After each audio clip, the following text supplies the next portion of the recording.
강선우, 김병기, 이춘석, 장경태 의원 이 4명의 요즘 어떨지 좀 한번 전체적으로 한번 정리해 드리려고 합니다.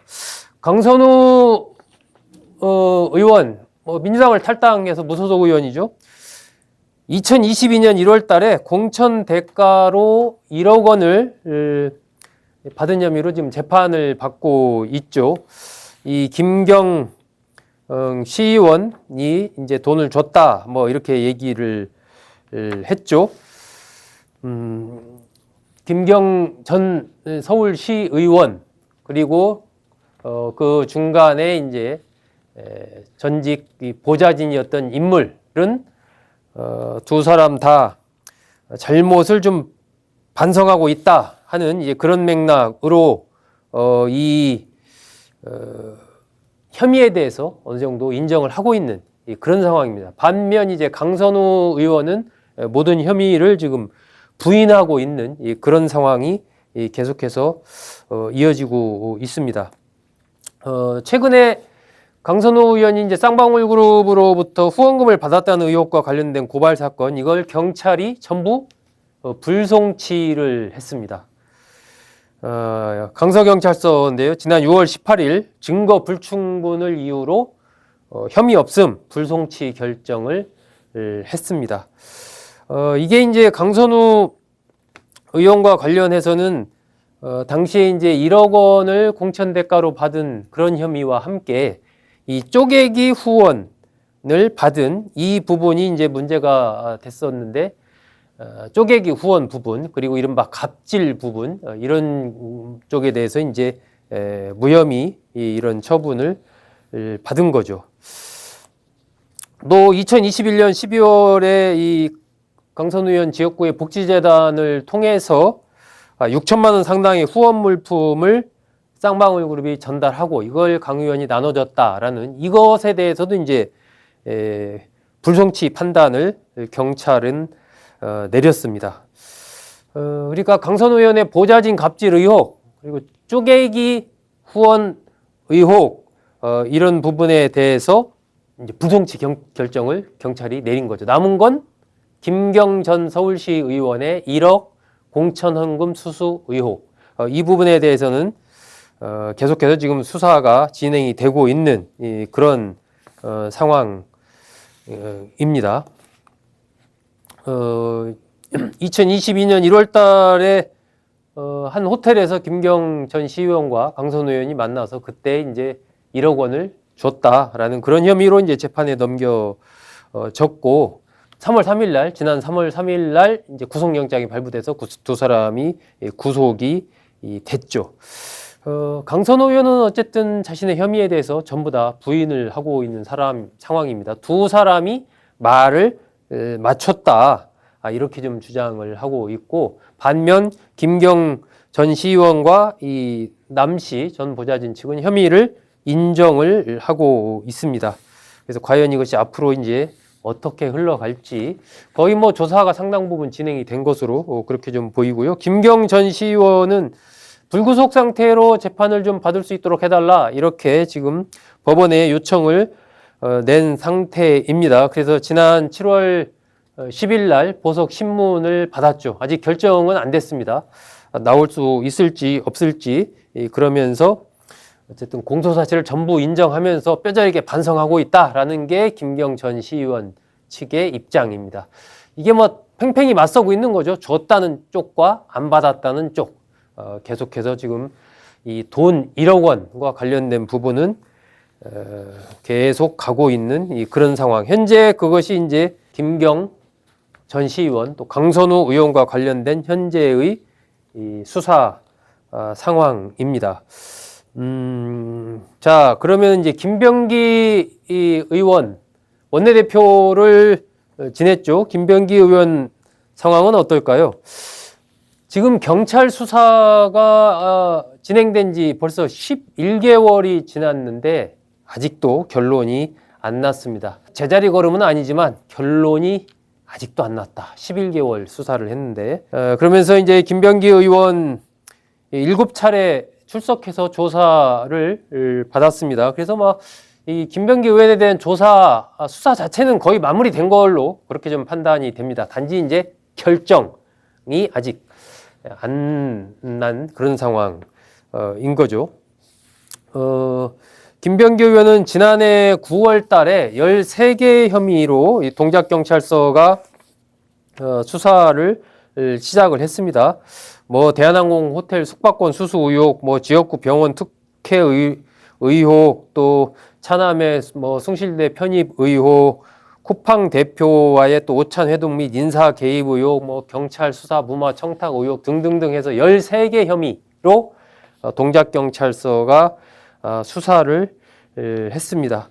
김병기 의원이 이제 출석하는 과정에서 기자들과 만나서 뭐 구속영장이 청구될 리가 뭐 있습니까? 뭐 너무 자주 부른다. 뭐 이런 얘기 이제 막 기자들한테 얘기하면서 아니 조사를 받는 사람이 어떻게 저렇게 당당하게 얘기를 하느냐. 뭐 이런 얘기가 좀 나오기도 했었습니다. 박정보 서울경찰청장은 지난 27일 아직 때가 되지 않은 것 같다. 아직 이 결론을 내릴 때가 되지 않은 것 같다는 거죠. 이렇게 기자들한테 답변을 했습니다. 아직 지금 11개월이 지났지만 조금 더 아마 지나야 김병기 의원에 대한 신병 처리 문제가 좀 결정이 되지 않을까 이렇게 좀 판단이 됩니다.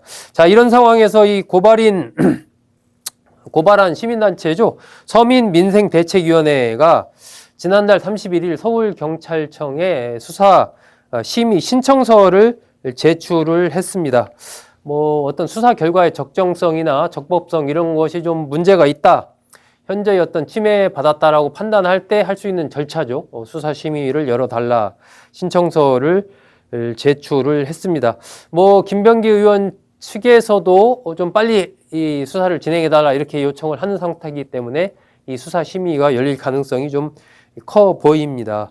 이 서민민생대책위원회에서는 아직까지 결론을 안 낸 원인이 이게 좀 경찰의 어떤 수사 능력 부족 이런 거라기보다는 좀 다른 사정이 있어서 지연되는 것 아니냐, 뭔가 보이지 않는 좀 압력 이런 것들이 뭔가 작용하는 것 아니냐라는 이런 의심을 지금 하는 것 같습니다. 합리적 의심을 낳는다라고 이 수사심의 신청 사유를 이렇게 밝혔습니다. 그만큼 이제 이 김병기 의원에 대한 수사도 생각만큼 그렇게 좀 잘 진행이 안 되고 있다라고 봐야 되겠죠. 벌써 12개월째 이런 상황이니까. 김병기 의원과 관련된 여러 가지 의혹 같은 것들을 제보한 인물 전 보좌진이죠. 이 두 명인데 전부 변호사 자격증이 있는 사람들입니다.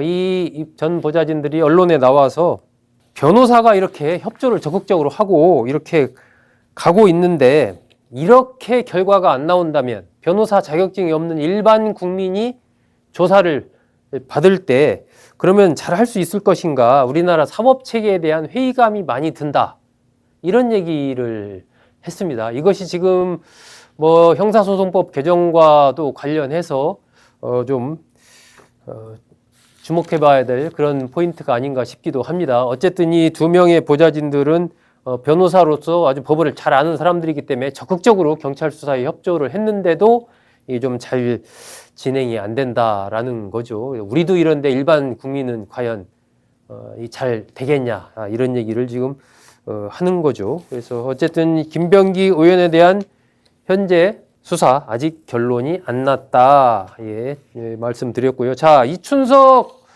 의원의 수사는 어떻게 진행되고 있을까요? 이 법사위원장을 지내고 있을 때 지난해 8월입니다. 국회 국회 본회의장에서 이 보좌관 명의로 주식을 거래한 것이 이제 사진에 찍혔죠. 그러면서 민주당을 탈당을 했습니다. 금융실명법 및 전자금융거래법 위반 혐의 등을 받고 있죠. 자, 이춘석 의원은 지금 지역 활동을 재개를 했습니다. 지역을 각종 행사에 이렇게 좀 참석도 하고 그렇고 있는 상황입니다. 이게 최근의 일입니다. 7월 7월 달에 그 익산 시장의 취임식이 있었는데 거기에 참석했고 그리고 이제 지역 유권자들한테 문자를 보내서 지역 활동을 이제 시작한다 이런 내용을 알렸습니다. 거의 이제 한 10개월 동안 자중하고 있다가 이제는 좀 나서겠다 이렇게 지금 하고 있는 거죠. 이춘석 의원이 지역 언론에 나온 걸 보니까 처음에는 자신을 용납할 수가 없어서 좌절하고 무너졌다 그러면서 한번 무너진 신뢰를 다시 쌓는 게 쉽지 않은 것을 알고 있다. 하지만 포기하지 않겠다 이런 뜻을 밝혔더라고요. 그러면서 지역 현안 해결을 위해서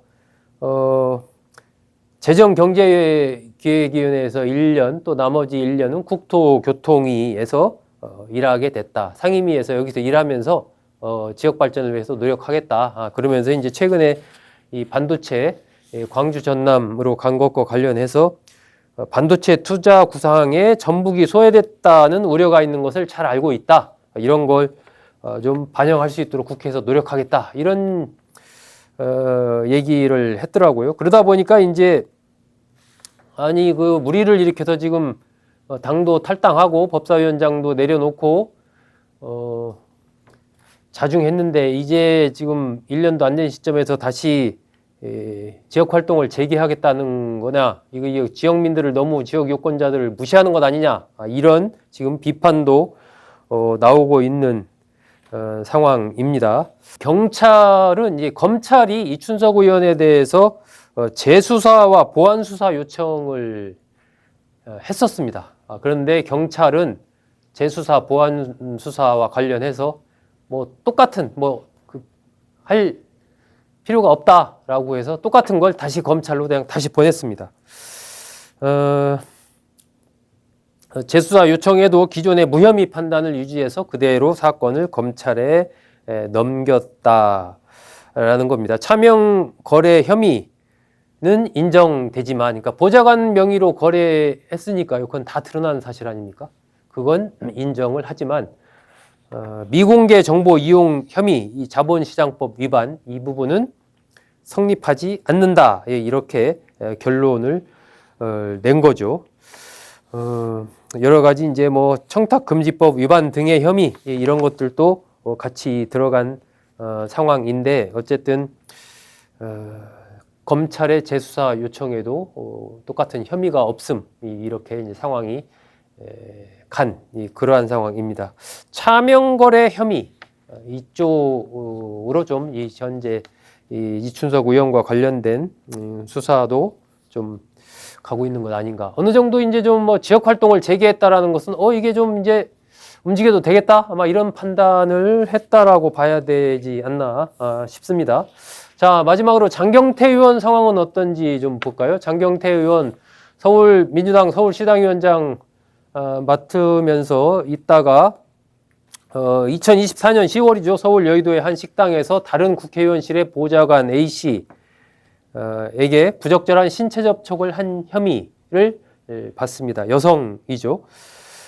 당시 이 여성 보좌진의 친구가 식당에 이제 데리러 식당에 갔다가 그 현장을 목격하고 뭐 영상을 이제 언론에 제보하면서 이게 사건화가 됐죠.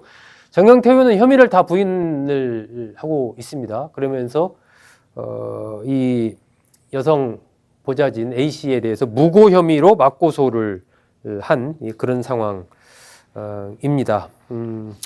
그리고 뒤에 이제 장경태 의원이 뒤에 얘기를 하면서 이 여성 보좌진의 어떤 신상과 관련된 정보 일부 노출하면서 2차 가해 논란도 일고 했었죠. 현재 장경태 의원 사건은 서울 남부지검에서 수사를 하고 있습니다. 준강제추행 및 성폭력 특별법상 비밀 준수 위반 혐의.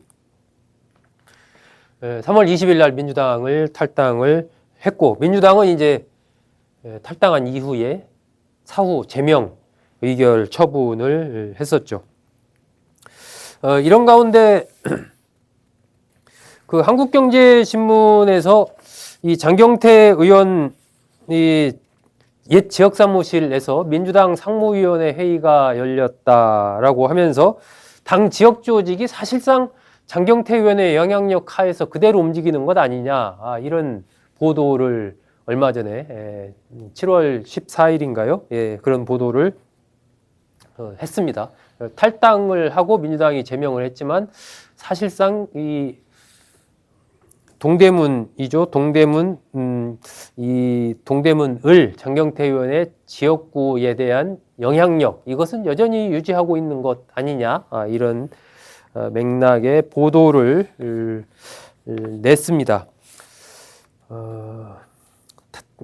그러면서 이제 어쨌든 장경태 의원은 그렇지 않다. 그냥 이 사무소는 이 서울시당이 그렇게 계약해서 한 거기 때문에 자신의 사무실과는 관련이 없다. 뭐 이런 얘기를 하기도 했습니다. 이런 가운데 이제 이 장경태 의원으로부터 피해를 받았다는 그 피해자는 2차 가해와의 전쟁을 또 치르고 있습니다. 서울경찰청은 23일 날 명예훼손 및 모욕 혐의로 A씨를 검찰에 송치했는데, 이 A씨는 욕설과 함께 이 피해자를 비난한 그러한 2차 가해를 한 혐의를 받고 있습니다. 이런 식으로 어쨌든 현재 이 국회의원 4명에 대한 수사 빠르게 진행되는 편은 아닙니다. 오히려 어떤 면에서 보면 이게 굉장히 이렇게까지 이게 오래 갈 사안인가 싶을 정도로 수사가 좀 더디게 가는 측면도 좀 있는 것 같습니다. 자, 이 4명 지역위원장 현재 이 지역 상황 대부분은 다 이제 지금 대행 체제로 운영을 하고 있습니다. 그러니까 다른 인물을 지역위원장으로 임명한 게 아니라 이들 4명이 다시 어떤 살아서 돌아올 가능성, 이런 것을 좀 염두에 뒀다라고 할까요? 직무 대행 체제로 유지를 하고 있습니다. 그것은 이제 정청래 전 대표와의 관계, 전 대표 체제의 여러 가지 영향력, 이런 것들이 좀 작용한 측면이 있어 보입니다. 이 강선우 의원 같은 경우는 진교훈 강서구청장이 직무대행을 하고 있고요. 김병기 의원은 유삼영 동작구청장이 직무대행을 하고 있습니다. 그리고 이제 이춘석 의원은 최정호 익산시장, 장경태 의원은 최동민 동대문구청장이 지역위원장 직무대행을 맡고 있습니다. 8월 17일 날 민주당 전당대회에서 누가 대표로 선출되느냐에 따라서 이들 이 4명의 어떤 정치적인 운명도 좀 변화될 가능성이 있습니다.